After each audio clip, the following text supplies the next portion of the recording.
사랑의 메아리. 시애틀 중앙교회 전인성 목사입니다.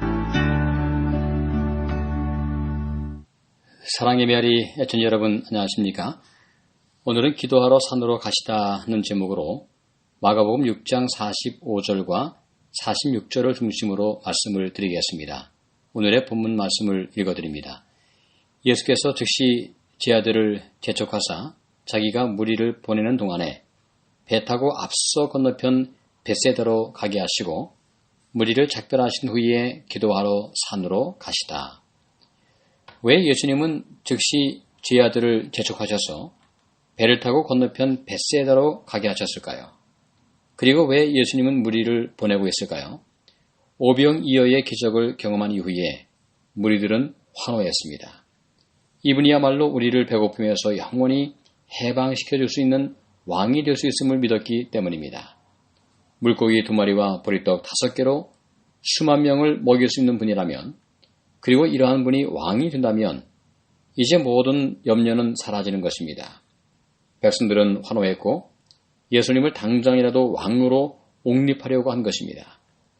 이러한 마음들을 아신 예수님은 무리를 흩으시고 계십니다.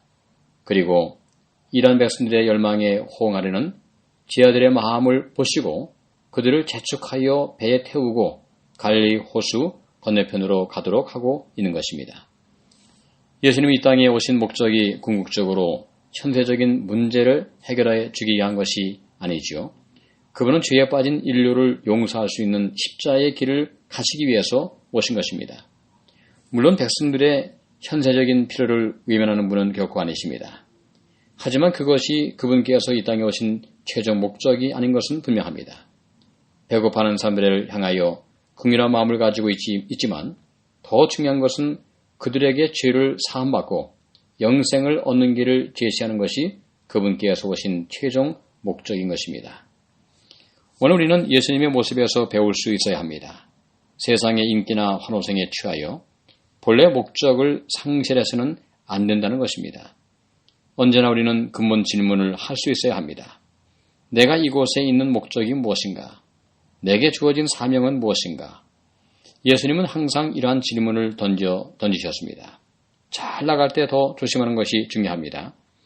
지금 예수님은 세상적으로 말하면 잘 나가고 있습니다.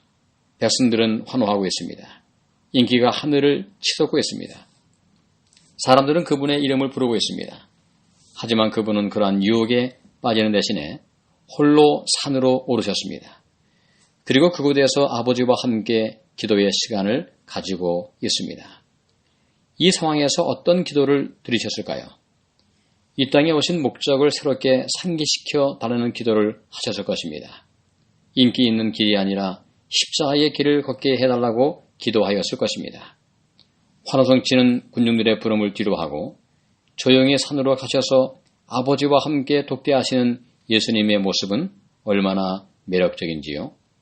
제 아들은 불평을 하였을 것입니다. 왜 주님은 이렇게 저의 기회를 살리지 못하실까? 투덜대는 심정으로 배에 올랐을 것입니다. 예수님이 참 처신을 못하신다고 생각을 했을 것입니다. 아직도 예수님의 근본 사명이 무엇인지 몰랐기 때문이죠. 오늘 우리는 예수님과 같지는 않지만 비슷한 경험을 할 수 있습니다. 세상의 정신과 박수에 취하여 우리에게 주어진 근본 사명을 망각할 수 있는 것입니다. 오늘도 세상의 박수소리보다 하나님께서 인정하시고 승인하시는 길을 걸어가는 것이 중요합니다. 많은 사람들이 가는 곳에 무심코 가는 것보다 좁은 길이라 할지라도 주님께서 인정하시는 순종의 길을 걸어가는 것이 필요합니다. 이번 한 주간 동안 이 정신을 실천해 보시면 어떨까요? 하나님의 은총이 함께 하심으로 오늘과 한 주간 동안 다시 한번 주님께서 우리에게 주신 근본 목적을 마음속에 기억하시며 믿음 안에서 승리하시는 귀한 시간들 되시기를 간절히 바랍니다. 감사합니다. 지금까지 시애틀 중앙교회 전인성 목사의 말씀을 들으셨습니다.